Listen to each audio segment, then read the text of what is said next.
Ce colloque est donc intitulé « Dieu au Collège de France ». C'est un titre qui peut avoir l'air ambitieux. Le colloque prend la suite d'une série de colloques que nous avons institués depuis quelques années, avec un an de retard, puisqu'il devait avoir lieu en juin 2020 et que la situation sanitaire a retardé sa réalisation.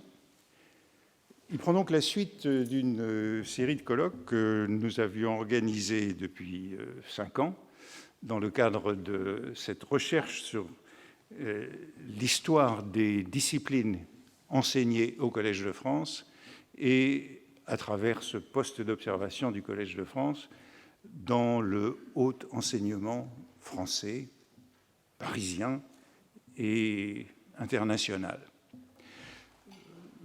Dans les colloques précédents de cette série, nous nous étions interrogés sur l'émergence d'un certain nombre de nouvelles disciplines, comment cet établissement avait réagi à leur apparition, comment il les avait intégrées ou écartées.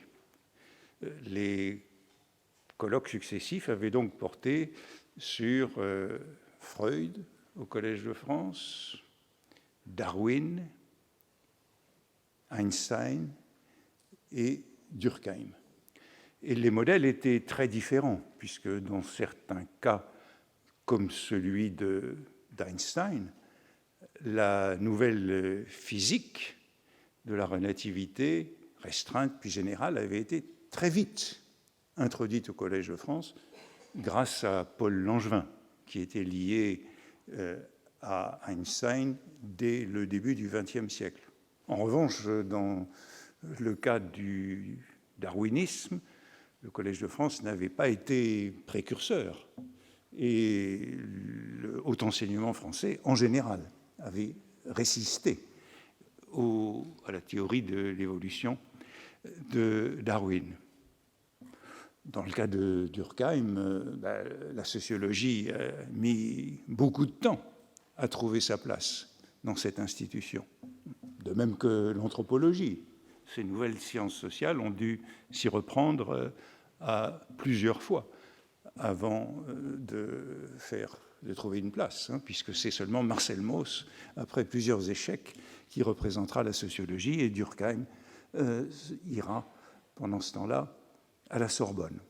Donc, vous voyez, le collège est un bon poste d'observation, au fond, parce que nous avons un tout petit nombre de chaires, une vingtaine depuis la fin du XVIIIe siècle, au moment de la Révolution, passé peu à peu au cours du XIXe siècle à 40 à 50, chiffre qui est toujours le nôtre aujourd'hui.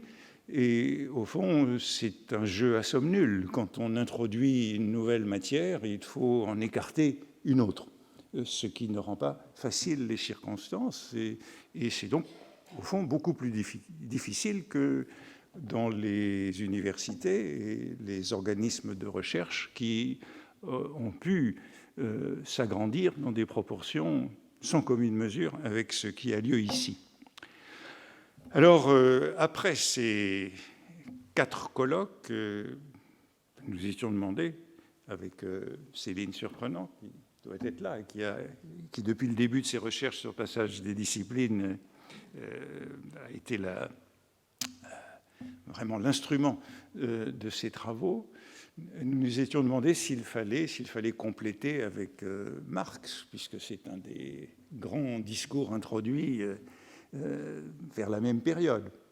Bon, peut-être le ferons-nous dans une des prochaines années, parce que même si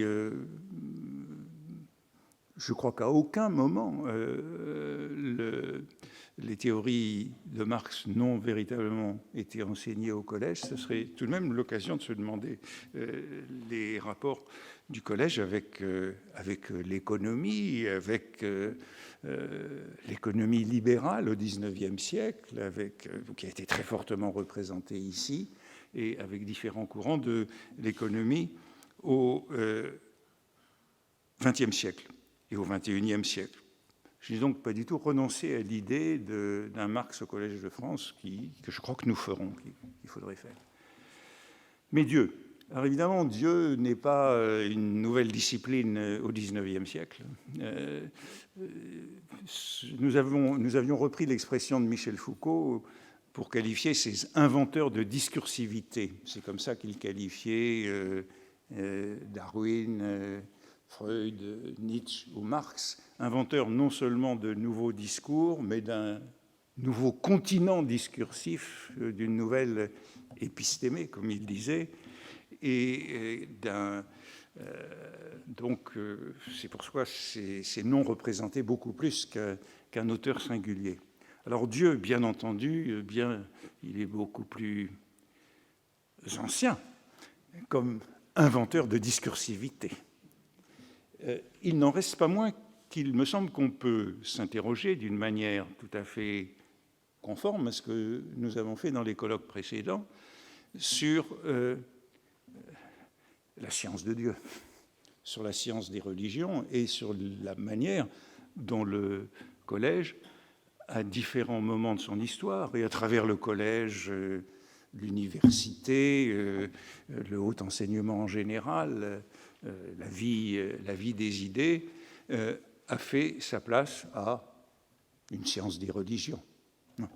N'oublions pas que lors de la fondation du collège en 1530, bien entendu, tout le monde était chrétien. Et il était peu question de ne pas l'être. Il n'empêche qu'un souci philologique était déjà un souci scientifique. Autrement dit, peut-être peut-on penser que tout au long de l'histoire du Collège de France, il y a eu cette préoccupation d'aborder la question de Dieu d'un point de vue qui n'était pas seulement, ou peut-être parfois pas du tout, celui de la foi, mais qui pouvait être celui de la science avec les différentes étapes de la science. Alors, comme pour les colloques précédents, il y a une concentration assez forte sur la période moderne, sur ce qui s'est passé au XIXe siècle et au XXe siècle, où la science des religions prend véritablement un sens, mais il était aussi important de retourner dans le passé et de nous intéresser. Alors, ça demanderait évidemment beaucoup d'autres recherches, des recherches beaucoup plus longues, à ce qui s'était passé sous l'Ancien Régime, dans le collège royal.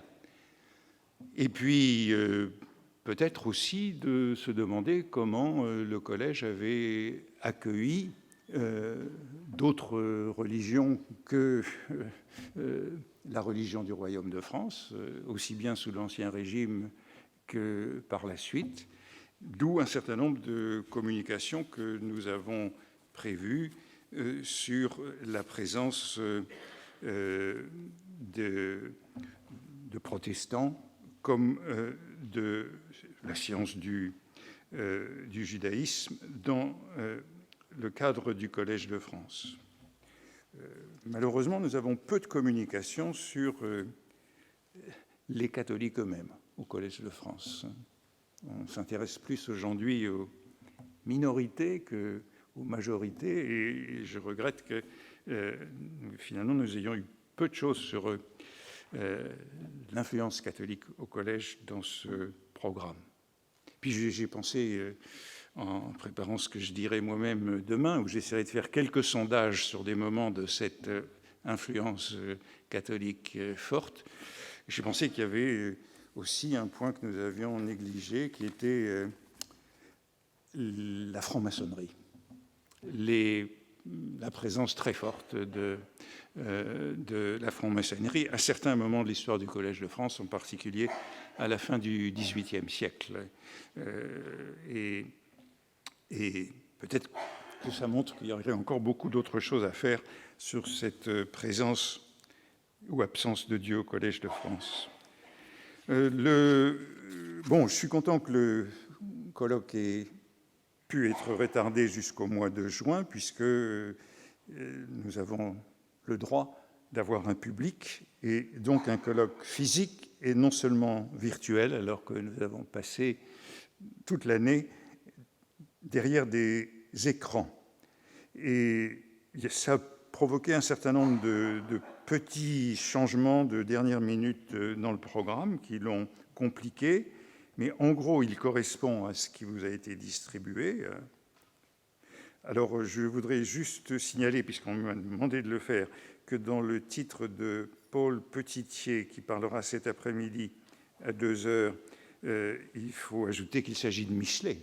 C'est de Michelet qu'elle nous parlera, ça a sauté dans le titre. Et puis, je crois que pour le moment, c'est tout ce que je voudrais dire pour introduire cette première journée. Il n'y aura pas de présentation des orateurs, puisqu'ils sont présentés dans le programme.